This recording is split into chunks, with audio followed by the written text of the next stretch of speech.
Recently, all eyes have been on the incredible athletes competing for gold at the Winter Olympics.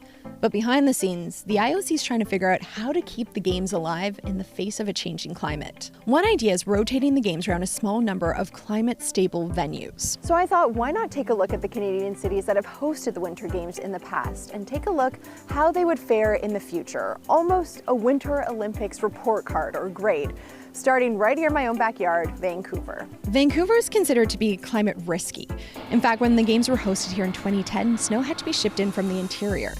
But further north in Whistler, we're looking at a more climate-stable location. Whistler proves to be a safer bet than a lot of European resorts, thanks to its elevation and vast terrain.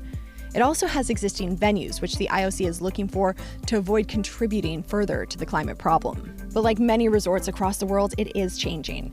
In fact, in 2025, the Horstman Glacier had receded so much that skiing in the area was suspended. And if the Olympics were to be held here, they wouldn't be able to rely solely on natural snow.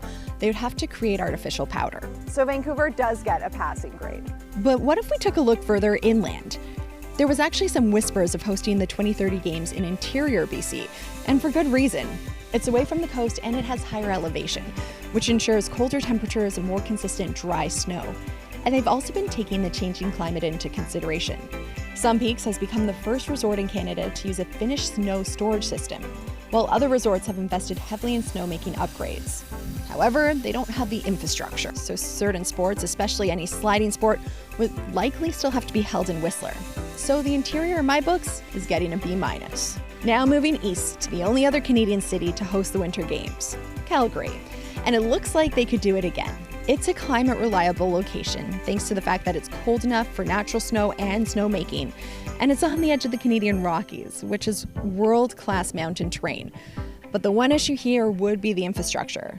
They last hosted the Games in 1988 and would need some major upgrades, which would be pricey.